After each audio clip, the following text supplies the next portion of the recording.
જે સંસ્કારી ઘર હશે અમીરભાઈ, અને જેને દેખાતું છે એને અભિમાન નહીં હોય ને એના બધી વસ્તુની નોંધ હશે ને બધું એના ઘરમાં આવેલી નવી દીકરીને બધું કહેતા બેટા આમ ના થાય આમ થાય એમ શીખવાડતા જ હોય અમીરભાઈ. પણ અમુક દીકરીઓ એવી આવે કે હા તમે છે ને કહીજો મારે જેમ કરું એમ કરું એવું આવે, કારણ કે એને પાછું અહીં રિમોટ હોય ને પાછું તાનું, એટલે એવું બને. એટલે આમાં બધી બાજુનું કોમ્બિનેશન થવું ને બહુ મુશ્કેલ. જો કેવા જાય તો હા રિંગ અમારા છોડી પર દબાણ તમે ચમાલો એવું થાય, પણ આમાં જો સંસ્કારી હોય તો છોડીની રિંગ જાય તો છોડી કર જ નહીં. અને મારા સસરુજીએ કીધું ને બિલકુલ સાચી વાત છે, આ ના કરાય. પણ અત્યારે એવું છે નહીં. અત્યારે તો વહુ આવે ને પહેલાં ઘરમાં આજકાલની આવેલી હોય અમીરભાઈ, એને કાંઈ ખબર ન હોય કે આ કુટુંબમાં કઈ રીતે ચાલે છે.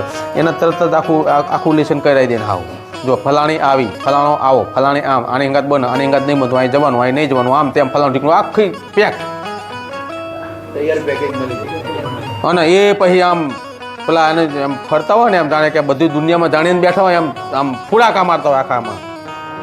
કારણ કે એના સંસ્કાર ઘરહુંદે ઘરમાં આપી દીધી અમીરભાઈ, હાર પણ નહીં આપી નથી. બાકી સાર પણ નહીં આપી હોય ને તો જો બેટા હામલું ઘર રહ્યું ને અમારે બગડ્યું છે, પણ બેટા તું આવી છે ને તો બેટા તારા સુધારવાની જિમ્મેદારી તને આલું, અમારે બોલતા ન કરી દે, તારા જવાબ આપવાનો, અમે નથી જતા.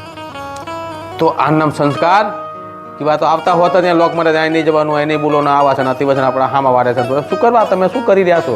તમે એક સંકુચિત દિમાગ એને કરી એમાં ભરાઈ રહ્યા છો. એના આ સમાજનો એક મોટો રોગ છે અમીરભાઈ, કે તમે કોકને કાંઈક સારું કરવાની જગ્યાએ ખરાબ કરવાનું પ્રેરણા આપો છો અમીરભાઈ. અને અત્યારે એવું જ છે ને, આજકાલની દીકરીઓ આવેલી, તમારો 50 વર્ષનું તમને ક્યાં શું એને સપનું આવ્યું હતું?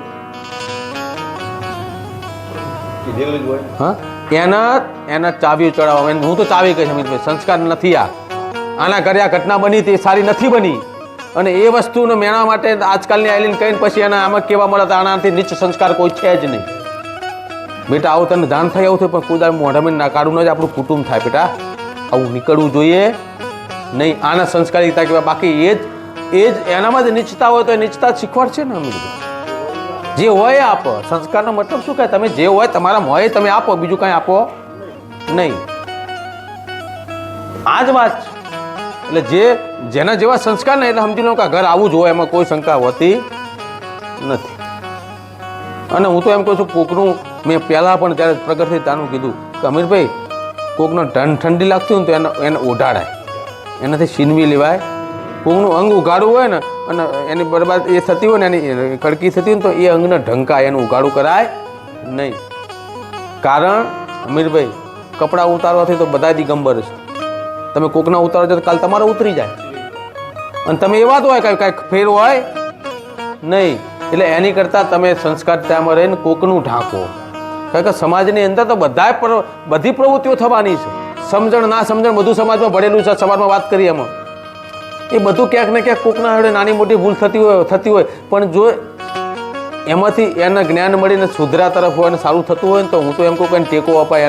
એનું ભૂતકાળ જોઈએ ને એના નાસીપાસ કરાય નહીં. કોઈ પણ સ્ત્રી હોય કે પુરુષ હોય અમીરભાઈ, કોઈ ઘર હોય, એને મજબૂતાઈથી આગળ વધારવાનો પ્રયત્ન કરવો જોઈએ, તો આ સમાજ ટકી શકે. બાકી તમે ખોદણા કરી કોઈકના હૃદયને ઠેસ પહોંચાડો તો એનું માપ તમે કુદરત ક્યારેય કરે નહીં. કારણ કોઈના ઘરમાં કંઈક ખરાબ થયું, કંઈ એમને કંઈ ગમતું ના હોય, બધાને ઘરે થયું હોય, એ એમની કંઈ મરજી ના હોય, પણ સમય અનુસંધાનની અંદર થયું હોય, અથવા કોઈના વેરભાવથી થયું હોય, કોઈ પ્રપંચ કરીને વસ્તુ કર્યું હોય, કોઈને નીચો દેખાડવા કર્યું હોય, પણ આ બધી વસ્તુને ઉગાડીને પોતે ઢાંકી દે ને એનું નામ સંસ્કાર કહેવાય ને એનું નામ સમાજ કહેવાય અને એનું નામ સંસ્કાર કહેવાય. આ બે સંસ્કાર દરેક નામ હોવા જોઈએ. ઢાંકે એને સંસ્કાર કહેવાય. ઉગાડા કરી ઇજ્જત લૂંટે એને લૂંટણિયા જ કહેવાય. ઇજ્જત લૂંટનાને એના કાંઈ ફેર જ ના કહેવાય. એ સંસ્કાર વિરુદ્ધની વાત. એટલે અત્યારની દીકરીઓ આવ્યું હોય ને અને એને બધી ખબર 50 વર્ષની ખબર પડતી હોય ને એનું ખબર એ પડતી હોય બોલવા ચડતા હોય ને સમજી લેવાનું કે આ સંસ્કાર ક્યાંથી મળ્યા હોય. સપનું આવ્યું હતું નથી, પણ એને ભણાવવામાં આવ્યા છે અને એ નીચતા એનામાં ઉતારવામાં આવી હોય. એને હું નીચતા કહીશ અને સંસ્કાર કહેવાય નહીં. એ નીચતા એની નીચતા એનામાં ઉતારે. ચોખ્ખી જ વાત છે. એટલે આવું છે દુનિયા બધી. એટલે પણ આમાંથી હવે નીકળવાનું છે અમીરભાઈ. તમે નીકળશો ને તો જ આમાં એ થશે.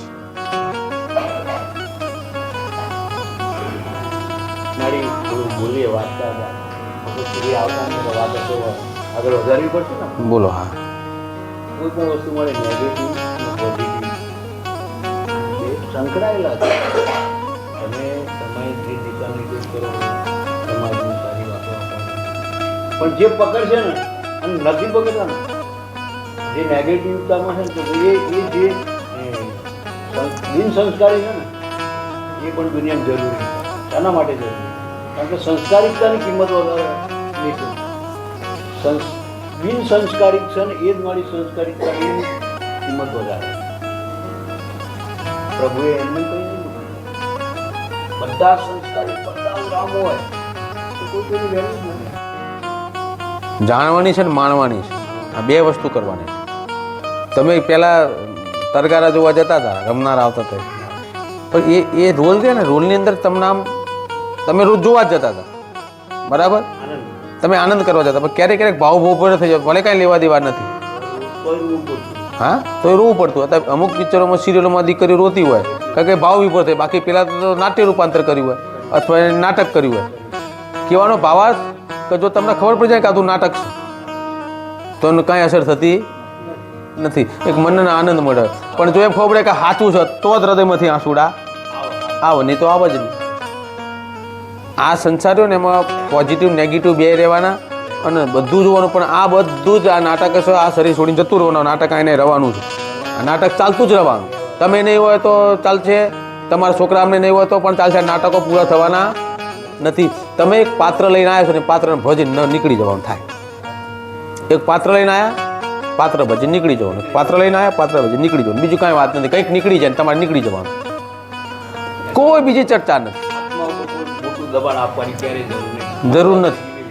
આ જોવા મોકલ્યા છે ને, આ જોવું જ પડશે, આને વેઠવું જ પડશે, જોવું જ પડશે. પણ આનો આનંદ લેજો, દુઃખી થતા નહીં. કારણ કે તમને આ રંગમંચ છે ને, તમે એના પ્રેક્ષક છો અને તમારે મૂંગા મોઢે જોઈ રહેવાનું છો. કારણ કે તમે એને બદલી શકવાના નથી. તમારું પાત્ર પૂરું થયું છે ને તમારાથી નીકળવાનું છે.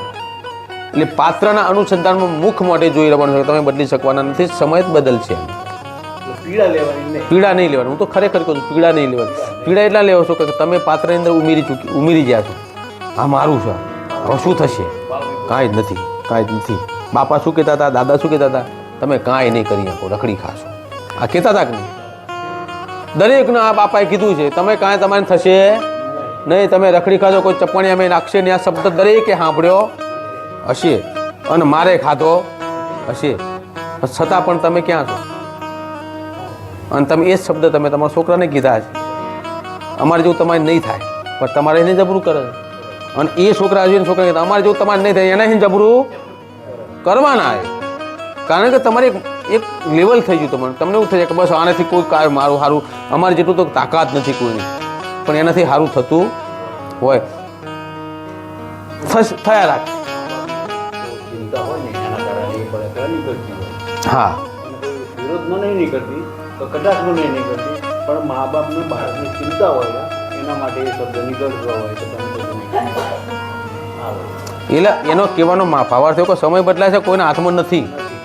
તમે આજ વિચારો છો ને કે સુખ થશે, એની ચિંતા જ કરવાની નથી. એ થશે ને એ તમે વિચાર્યું નહીં, એવું જ પણ થઈ જાય. વિચારી જો કોઈને થતું નથી. ભાઈ અમીરભાઈ રામ કેટલી વાર મારે